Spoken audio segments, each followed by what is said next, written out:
Ok. Yaorana, bonjour à vous tous, à vous qui êtes ici à La Réunion, à Tahiti, en métropole. Donc on se retrouve ce week-end pour parler du Bouddha de la médecine.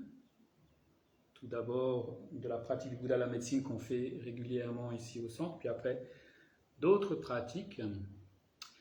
Et aujourd'hui, en fait aussi, c'est un jour particulier pour différentes raisons.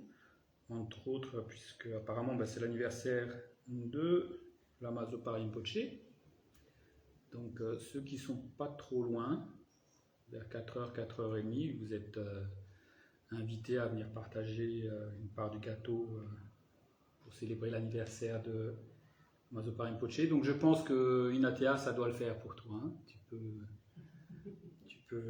peux. Et donc, non seulement c'est l'anniversaire de Lama Zopa Rinpoche, mais aussi c'est l'anniversaire d'un très très grand roi tibétain à qui on doit beaucoup. L'anniversaire de Songtsen Gampo, qui, entre autres, c'est ces deux épouses qui ont apporté des statues très particulière de Bouddha. Et il y en a une qui est encore accessible, visible à Lhasa, au Potala, le Jowo, donc au Jokang. Donc une journée très particulière. Et donc c'est bien auspicieux qu'on regarde cette pratique du Bouddha de la médecine en ce jour.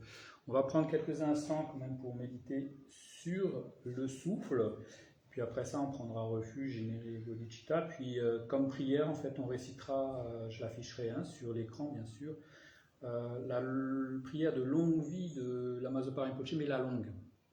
Pourquoi le faire dès maintenant si souvent les rituels de longue vie ils sont faits le matin, donc on récitera cette longue prière ce matin, puis certainement cet après-midi, la courte prière aussi. Donc c'est parti pour, si vous voulez bien, 10 minutes de méditation sur le souffle. Top chrono.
Et on va préparer l'esprit pour prendre refuge, tout d'abord en se rappelant de la qualité essentielle de l'esprit qui est un des constituants principaux, on peut dire même le constituant principal qui fait ce qu'on est. L'esprit qui est cette qualité de présence, de conscience, de pouvoir expérimenter, connaître, qui en même temps est un espace clair, même sous son aspect plus profond, lumineux. L'esprit n'a ni couleur ni forme, il n'est pas limité en fait fondamentalement. Ce qui va le limiter, c'est des projections mentales qui déforment la réalité, telles que l'ignorance, l'attachement, l'aversion, etc. Et cette qualité fondamentale de l'esprit, présence claire, lumineuse, qui est vacuité, a un potentiel infini, un potentiel entre autres de qualité infinie, qualité de sagesse, qualité de bienveillance, de compassion. Comme on n'a pas reconnu cette réalité, en fait, depuis des temps sans commencement, on est dans ces projections, ces fabrications mentales. Et la racine de ces fabrications mentales, c'est l'ignorance qui projette cette image de soi-même, des autres, des choses, comme si on avait une existence bien réelle, concrète, indépendante. Donc, cette image créée par l'esprit crée une apparence de dualité entre nous, les autres, les choses. En dépendance du karma positif ou négatif, les choses, les êtres nous apparaissent comme agréables, désagréables. Et on développe de l'attachement, de l'aversion. Et donc toutes les autres perturbations mentales qui nous poussent à agir, ces actions contaminées, parfois neutres, positives et malheureusement aussi négatives, nous projettent dans des expériences qui ont pour nature fondamentale de ne pas être un vrai bonheur. Parfois même, malheureusement, nous projettent dans des expériences difficiles, de souffrance physique ou mentale.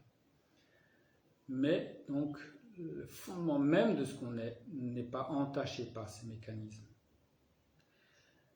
Et on peut développer cette sagesse qui va nous libérer complètement, cette sagesse qui perçoit, qui voit exactement comment les choses existent, vide d'une quelconque existence en soi.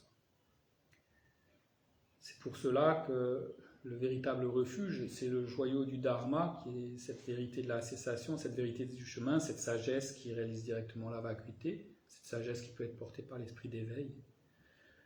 En la développant, on se libère parfaitement, on se libère non seulement de la racine du samsara, mais même peut-être des voiles à l'omniscience. Et ainsi on pourra devenir être parfaitement bénéfique à tous les êtres. On prend refuge dans les êtres qui sont cette sagesse, le joyau du Sangha, donc les Aryas et même les Arya Bodhisattvas. On prend refuge dans le Bouddha parce qu'il nous montre le chemin de comment devenir cette sagesse. Et avec cette attitude, en pensant à Bouddha Shakyamuni, en pensant à un Bouddha de la médecine, les autres Bouddhas de la médecine, on peut prendre refuge avec la prière que je vais vous faire apparaître. Pour ça d'abord, il va falloir que j'aille la chercher.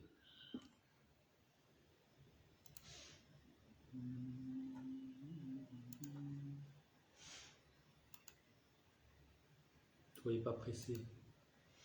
Florence, elle est déjà en position, les mains et tout là, mais il va falloir attendre un peu. Alors, est-ce qu'il est apparu même? La guérison.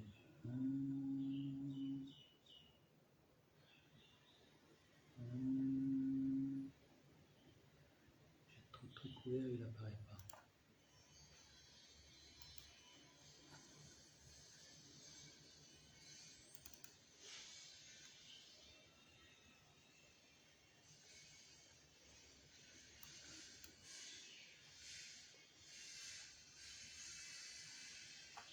Vous le voyez apparaître le livre de prière sur l'écran ou pas? Non, dommage. Non. Donc il va falloir que je ferme un peu des fenêtres.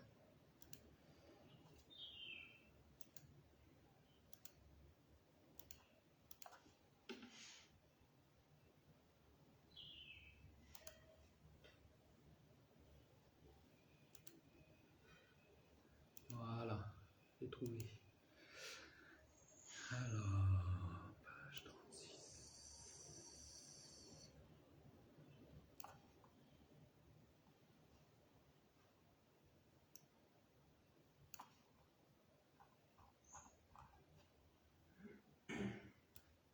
Florence, elle a compris, effectivement, ça va prendre du temps, alors elle n'a plus les mains dans le mudra de la prise du refuge.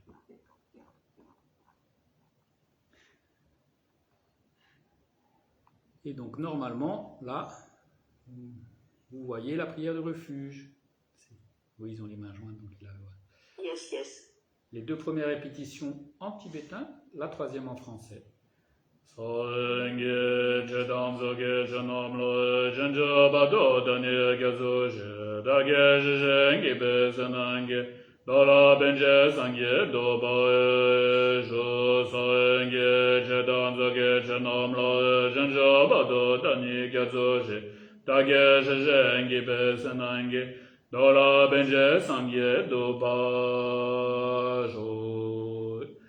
En le Bouddha, le Dharma et le Sangha jusqu'à l'éveil, je prends refuge. Grâce aux mérites réunis par l'écoute de l'enseignement, puisse-je devenir un Bouddha afin d'être bénéfique à tous les êtres. Juste pour quelques instants, on aspire à vraiment pouvoir être bénéfique à tous les êtres, donc effectuer ce travail de transformation, de développement de qualité, de pacification des perturbations mentales, des voiles à l'omniscience, des attitudes égoïstes. Pour le bien de tous les êtres, je vais obtenir l'état de Bouddha.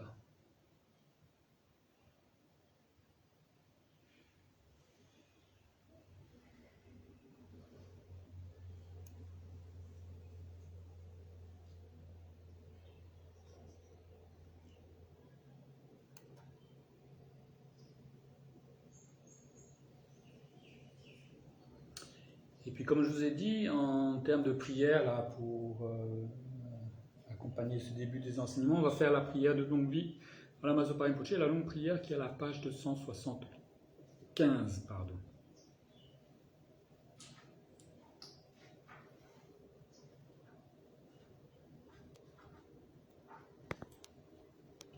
Bonjour tout le monde. 275. Du livre doré. Du livre doré par Jean.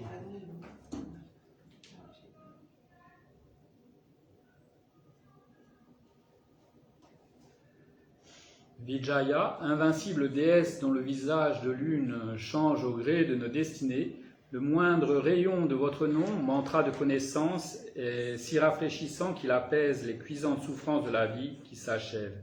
Victorieuse déesse qui savait faire pleuvoir une ondée de vie, ici et maintenant, offrez-nous le plus grand de vos dons, une existence éternelle. Nous vous implorons, vénérable maître de l'on nom, qualifie celui qui sans égal détient l'essence vitale de la doctrine des vainqueurs pure et véritable, l'unique ornement de la terre, le guide qui conduit à la libération suprême, la sphère de la paix, grand trésor de raisonnement subtil et précis, la lumière dorée de votre pur discernement net et tranchant éclaire distinctement les deux vérités parmi une multiplicité d'objets de connaissance. Lama radieux soleil de Dharma, nous vous prions de demeurer indéfiniment. Profond océan lacté de la voie de la lune pure de moralité, sourire rieur qui laisse miroiter les perles de l'expertise, de la constance et de l'humilité, habile à offrir l'eau sacrée, l'aide universelle qui guérit et comble tous les souhaits, Lama suprêmement digne de vénération, demeurez à jamais parmi nous. La pure intention supérieure, magnifique baume adoucissant, entoure la lune de votre esprit mahayaniste, qui, dans sa course continuelle jusqu'aux confins de l'espace, soulève des océans de bonheur immédiat et de félicité illimitée. Lama, lune qui nous montre la voie, demeurez à jamais parmi nous.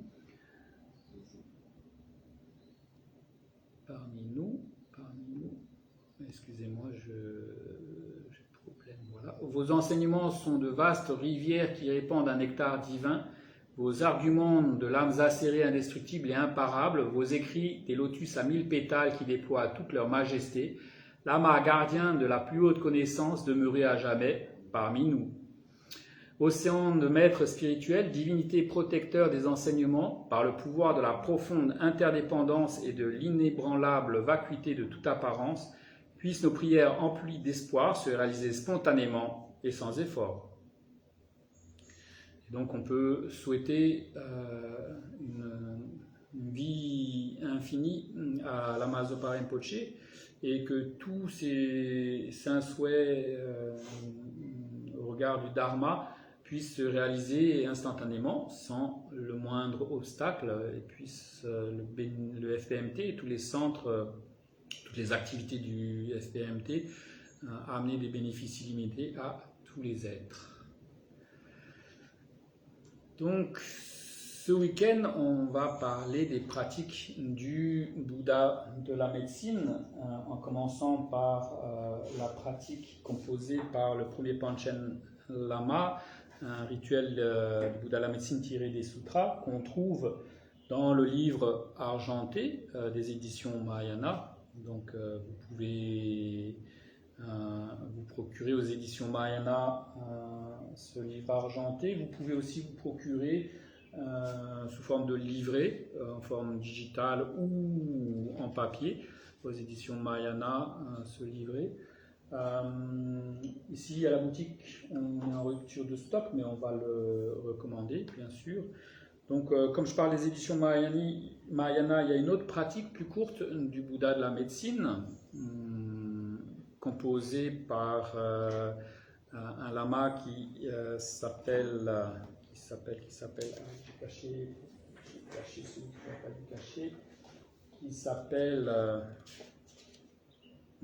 Tsumpa Nawang Losang Tempe Gyaltsen. Je précise Tsumpa parce qu'il y a un autre lama très connu qui porte le même nom de Nawang Losang Tempe Gyaltsen, mais qui s'appelle Chanlu Pandita, donc à ne pas confondre. Je vais vous dire pourquoi après l'importance. Ensuite, il faut que je vous le sorte. Je vais vous partager la couverture. Raté. Voilà.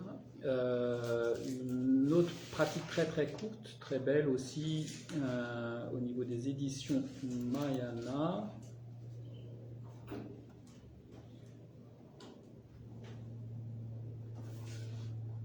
Plus tard, hein, je vous redirai un petit peu tout ce qui est disponible. Surtout qu'on va en voir d'autres. Voilà. Vous voyez là, hein, pratique du Bouddha de guérison.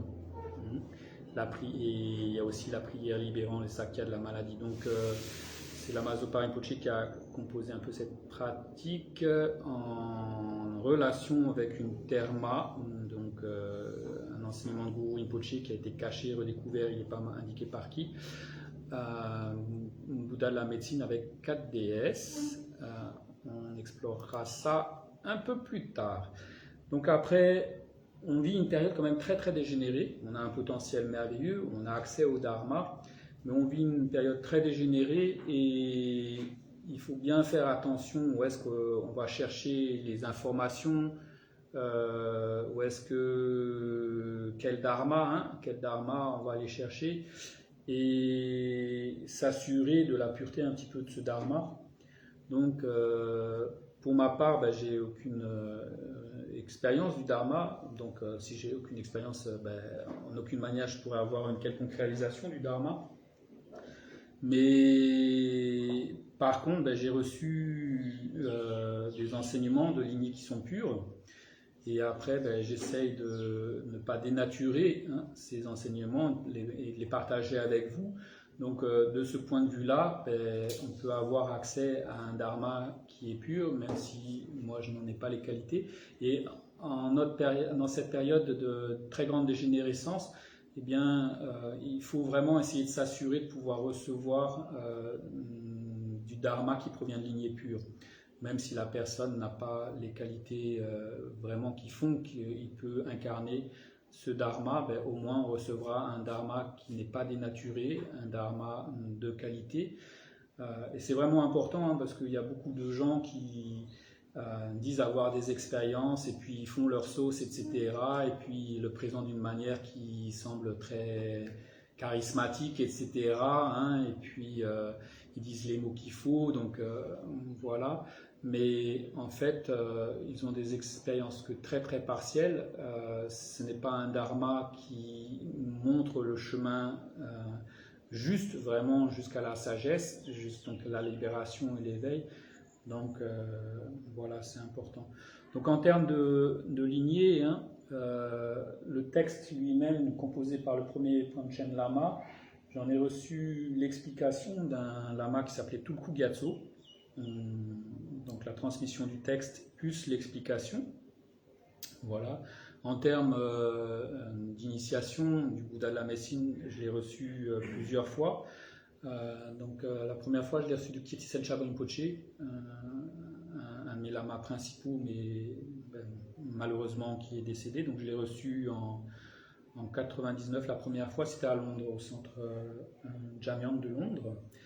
Je l'ai reçu 2 fois de mon maître principal, Geshe Jampa Gyatso. Je l'ai reçu d'un, donc mon maître aussi principal qui est décédé. Je l'ai reçu de Demalocho Rinpoche, un très très grand maître Gelugpa, lui aussi décédé. Donc j'ai reçu l'initiation aussi de Tulku Gyatso, un autre de mes maîtres décédé. Donc là vous allez me dire, et tous ils sont plus là. Donc je l'ai reçu aussi de l'initiation de Sasantel Dayama, c'était en 2003 à Lausanne en Suisse.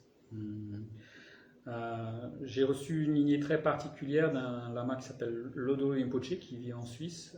C'était il n'y a pas si longtemps que ça, en 2016, justement cette pratique du Bouddha associée aux 4 déesses. J'ai reçu 2 fois de sa sainteté sa Catherine Chen. Et j'ai reçu aussi diverses pratiques, divers enseignements et initiations du Bouddha de la médecine, d'un maître qui s'appelle Zongsa Khyentse Rinpoche.